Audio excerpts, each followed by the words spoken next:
Sri Gurudev Datta. Chapter 2. SiddhaMuni guides Namdharaka. Namdharaka was greatly amazed to see the dream. He awoke and began to proceed further on his path. While going, he was all the time thinking over the dream he had seen in the previous night. He now observed that similar personality alike that seen by him in the dream was coming from the front. He prostrated himself humility before him and said, "You are my mother and father. Kindly favor me, an orphan child. Kindly tell me your name and place of residence." The SiddhaMuni said, "I am a yogi. I live on earth and in heaven also. I have been visiting holy places and now I have come here. I am a disciple of Sri Guru Narasimha Saraswati, who resides at Gangapur near Sangam, the meeting place with Bhima and Amaraja rivers. He is in the incarnation of Trimurtis and always found in meditation. He has come to this earth for the salvation of his devotees. His devotees get food, cows, and other wealth in abundance." Hearing this, Namdharaka asked him, "Though my forefathers have been devotees of Sri Guru for generations, why should we be in such adverse conditions? Will you kindly satisfy in this respect?" Sri Siddha said, "You say that you worship Sri Guru and you complain adversities? Then it seems that you are not a worship Sri Guru wholeheartedly. Even if Sri Vishnu or Sri Shiva is angry with this devotee, Sri Guru can surely protect him. But if Sri Guru is enraged, even Sri Vishnu and Shiva cannot protect him." Namdharaka said, "Kindly tell me why Sri Guru is said to be incarnation of Trimurti Brahma, Vishnu and Mahesh, and how is that Sri Guru is enraged, none else can protect? Where can I find this reference? Kindly explain all this to me so that my mind would become more firm in devotion." Sri Siddha said, "Four Vedas came out as utterances of four-headed Brahma. From the Vedas, 18 Puranas were constituted. Brahma Vivarta is one of these, and it stated in the Dwapar Yuga, Vyas, the Vishnu, incarnate, spread the light of knowledge on earth through such volumes known as Brahma Sutras. Rishis and Munis listened to the tales from Vyas, which I am narrating to you. Once upon a time, Kali Yuga asked Brahma about the greatness of Sri Guru. Namdharaka intervened, asking, "Why did Brahma narrate this to Kali?" Sri Siddha processed, saying, "In the start of the evolution, Adir Narayan, Sri Vishnu was lying on leaf of fan. He desired and lotus came out of his umbilicus. On it was seated Brahma, who looked to the four directions and got four heads. He thought that he was all supreme. Realizing this, Sri Vishnu smiled and said, 'Ah, I am here, bow to me.' Brahma bowed to him and also praised him. Being pleased, Sri Vishnu asked Brahma to create this universe. Sri Vishnu gave him four Vedas and also told him to create this world according to the process given in the Vedas. Brahma then created this world, which has several animate and inanimate things such as Svedaj, those born of perspiration as bugs, etc. Andaj, those coming out of eggs as birds. Jaraj, those begetting from placenta, that is womb as human beings. And Udbij, that is coming out of earth, that is plants, creepers, trees, etc. Similarly, Brahma created three lokas, worlds. This process of creation has been stated in Brahma Vivarta Purana in the following manner. Brahma called every yuga one after the other and asked him to go on earth. First came Krita Yuga, who did not speak a lie, was learned and devoid of family attachments, had sacred thread and necklace of Rudraksha beads around the neck. He said, "The people of earth speak a lie and are sinful. How can I go and stay there?" Brahma said, "Stay there for some time. I shall be sending another yuga to follow you." The same then came the Treta Yuga. Fat in body possessed articles of sacrifice in his hands. In this yuga, people performed sacrifices and abode by the rules of religious and rituals, and most of them were Brahmins. After that, the Treta Yuga, Dwapar Yuga is approached Brahma. He had arrows and other weapons in his hands. He was both kind and wicked. Virtue and sin were both visible in him. Lastly, Kali Yuga was called for ghost-like appearance. Thoughtless hurt, old age, struggling, and despising mentality were his characteristics. He came before Brahma and began dancing and uttering childish words. At one moment he laughed, and another he welted and then abused anybody. Seeing him in such a strange mood, Brahma asked, "Why are you naked and abusing so fifthly?" Kali replied, "I shall win over people by these two means. I am not afraid of anybody." Brahma smiled and told me to go to the earth and show the influence of his evil intentions. Kali said, "I, selfish destroyer of dharma, I like quarrel, despising, and I long for the wealth and wives of others. I am a friend to those who pretended to be saint, and I am an enemy of all the virtues." Brahma told him, "In Kali Yuga, the span of life of the human being would be only 100 years. In the former Yugas, as the lifespan was too long, people followed the path of penance and devotion in order to attain the supreme knowledge. In Kali Yuga, a man can attain a salvation. The observing penance and devotion of the less time, you should help such virtuous persons." Kali said, "Such virtues mean are my enemies. I am afraid of such persons. How should I then go to the earth?" Brahma said, "Take Kal and Atma with you. They will destroy the religious mindedness and even induce virtuous persons to commit sins."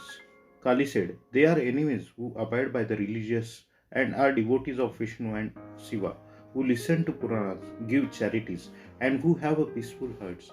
On the other hand, contrary to this, I love those who love their wives and children, dishonor their parents, who despise Vedas and Shastras, who see separateness in Vishnu and Shiva and despise them." Brahma said, "You are clever. People will follow you and act as per your wishes as soon as you go there. If a few persons are virtuous, you do not trouble them." Kali said, "I am cruel. Please tell me how I should help the virtuous. Please direct me as how I should behave on earth."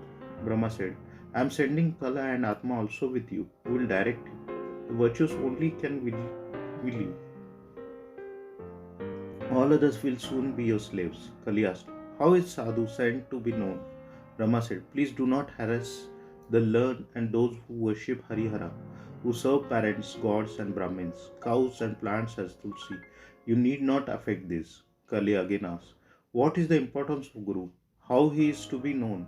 Brahma said, "Alphabet Gu Gu means Siddha, and R and U simply Sri Ganesh, who is a Guru. Shiva, Vishnu, Brahma, parents are all Gurus of this earth. Knowledge imbibed with devotion and rational thinking is seen in the hearts of the Guru. Study of Dharma and Shastras without Guru is futile. He directs in action, thought, devotion, and disintegration. One cannot surpass worldly miseries without the help and guidance of Guru. He throws a flashlight on the dark illusionary path. Service to the Guru makes one pure in body, speech, and thinking. I shall just tell you a tale in example. On the bank of Godavari there was an ashram of Angiraj Rishi. Many disciples were being trained in this ashram. One disciple named Sandipak served his guru, Veda Dharma, with a great devotion. Once SiddhaMuni gathered his disciples together and said, "If you really love me, do I bid you?" All replied, "Gurudev, we shall act as per your command. For one who doesn't obey his guru goes to the hell and cannot get salvation." The Guru said, "I have committed sins in my previous births. The effect of many of them have been wiped off by my penance, but still some of them are persisting. I will not get salvation unless I suffer the evil effects of these sins with my body. I therefore wish to go to the Kashi, stay there and get rid of these sins. You have to attend on me and serve me during this period. One who is strong enough should undertake this hard task." Sandeep accepted this bid. Veda Dharma said, "It is better to get rid of this sin so long as one has sound health. Otherwise they spread like a poison. So I should go to a holy place and suffer the bad effects of myself. Even God have to suffer, then how as a human being like myself avoid the same?" Sandeepak said, "Kindly tell me what I should do. I shall spare no pains in serving you." Veda Dharma said, "I shall become blind, lame, and leper. You will have to serve me for 20 years. In such a condition, if you are resolute, then only you should accept this job." Sandeepak said, "Gurudev, I resolve that I shall also be blind, lame, and leper. and serve you devotedly and see that you get rid of all these sins. Veda Dharma was much pleased with these words. He further said, one should suffer the evil effects of one's sins once the son or the pupil or anyone else to suffer for him. The sins will not be wiped off unless they are borne by one's own body. It is very taxing to serve as a deceased person, so you will have to take troubles even more than myself. Please take me to Kashi and do serve me there. Sandipak assured his guru and soon he took him to the Kashi. They lived there at Kambaleshwar to the north of Manikarnika. The Muni took a bath in Manikarnika and worshipped Vishweshwar and began to suffer the pangs of diseases. As the time passed on, leprosy developed all over his body and he became blind, losing his eyesight. His body was petrified and pus. Blood and germs flowed out of it. He began to have fits also. Still, Sandipak took all pains to nurse him, his guru, with a great devotion. He used to bring alms daily for his guru, fed him and served him, thinking him to be Kashi Vishweshwar. Veda Dharma, being in diseased condition, became peevish by nature and often was enraged and spoke harsh words for his disciple Sandipak. Someday he would not take food. Someday he would abuse him cruelly for bringing insufficient for undelicious alms. Someday he would throw away the food in anger and despair. Sometimes he would even beat him severely. Another time he would complain that he did not clean his body wounds, clothes smeared with tools and urine, and consequently he was much troubled by flies. When Sandipak was attending on him, he would say, why did he not go out for alms? In this way, Sandipak was harassed every now and then. Yet Sandipak tried his best to bring good, delicious food and vegetables as directed by his guru. Though he was living in a Kashi, he never went to the Vishweshwar temple to worship and see the most holy shrine of Vishweshwar. Similarly, he did not think of any other thing, but he solely devoted himself to the nursing and giving best service to his guru, whom he respected as a god Shiva, Vishnu and Brahma. Though the guru got enraged off and on, he did not retort harshly. Seeing his such devoted service to his guru, Kashi Vishweshwar was so pleased that he appeared before him and told him to ask for some favor or blessings.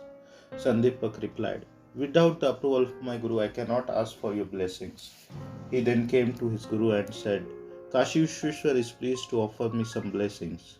If you permit me, I shall pray him to remove your physical pangs and give you sound health. Hearing this, Veda Dharma was enraged. He said to Sandipak, do not pray Vishweshwar for my health. If I do not suffer these pangs, I will have to suffer in the next birth, and this would obstruct my path of salvation. Sandipak returned to Kashi Vishweshwar and told him, my guru doesn't like me to accept any blessings from you. Being amazed, Kashi Vishweshwar went to Sri Vishnu and reported this wonderful incident to him. Hearing this, Sri Vishnu and Sri Kashi Vishweshwar desired to see this disciple and his guru, and so they both came to Kashi and approached Sandipak. Sri Vishnu said, O Sandipak, I am pleased with your devotion and to your guru. You may ask for whatever you desire. I shall fulfill your wishes. Sandipak said, O Narayan, even after undertaking penance in this dense forest for an infinite period, you disappointment your devotees. But when neither did I worship you nor recite your name, why should you be pleased with me and ask me to have a boon from you? Sri Vishnu said, whatever devoted service you have rendered to your guru has been received by me. I love such disciples very much. I am under his influence and I will willingly offer him my blessings. I like wife's devotion to her husband, bowing to Brahmins, ascetics and sannyasis, and such persons come to my place in the end. Sandipak said, O Mahavishnu, I have full faith that I shall attain all knowledge of Vedas and Shastras from my Guru. As Guru is my God, Trimurtis, Brahma, Vishnu and Mahesh are within my reach. Whatever blessings you give me, I shall be getting the same easily from my Guru. I am therefore serving my Guru devotedly. On this, Sri Vishnu said, pleasingly, Sandipak, you are the best amongst all the disciples. You are my loving child. Sri Shiva and myself are pleased with your devotion. Ask for a boon. Sandipak said, if you are so keen to favor me with your blessings, kindly give me such a guidance as would enable me to serve my Guru with still more devotion. Sri Vishnu said, Amen. We offer you what you desire. You have known Guru and also experienced Parabrahma in yourself. The word Guru contains only two alphabets, still it is the ocean of nectar. One who dips into even for a moment will cross this worldly river. One who always remembers Guru is respected in all lokas. When Sandipak went to his Guru, the Guru asked him, What did Mahavishnu give you? Sandipak replied, I asked him to guide me to serve my Guru with more devotion, and he was pleased to give me these blessings. I wish I should serve you with all incessantly. Hearing this Veda Dharma, too was extremely pleased. He said, You are the best of all disciples. You should stay in Kashi. Whatever you will say will be true. You will receive the wealth of Kubera, god of wealth. The miseries of those who remember you will come out to an end. The same moment the body of Veda Dharma Muni became healthy and bright. He had suffered from leprosy and other pangs only for testing his discipline. In this way, Brahma told Kali this tale of Sandipak. O Namdharaka, you should also worship Sri Guru with such a devotion, and then only you shall easily pass over the worldly miseries. Control your senses, karma, jnana, and also heart, and other by you will win ever the great God, that is Parmeshwar. Jai Gurudev.